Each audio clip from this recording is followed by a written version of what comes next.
Ce que je dis, l'homme limite, mais la science est ma limite. Sur elle, nos mots sont sans action. Prédiction, piège à con.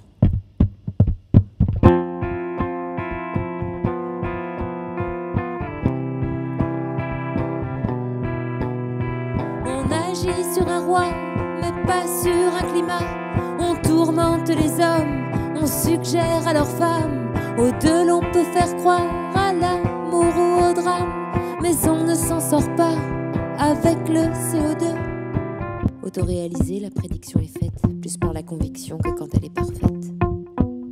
C'est vraiment très facile de guider les humains.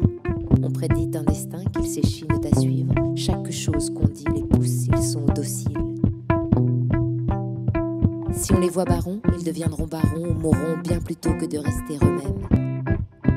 Si on les voit mariés, ils veulent dans l'année arriver à l'hôtel ou mourir de chagrin.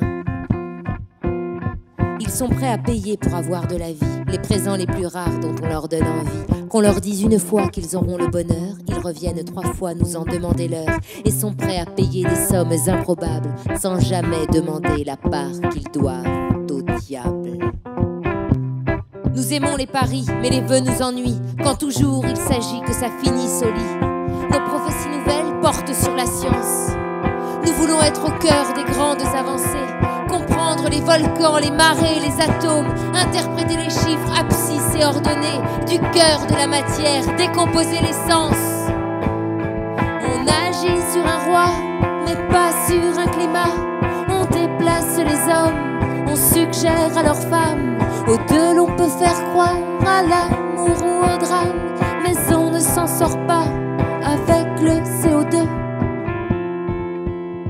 Nous ne parvenons pas à dire de la matière quel présent, quel futur, ce qui découle d'hier, où elle va, d'où elle vient, et selon quel schéma.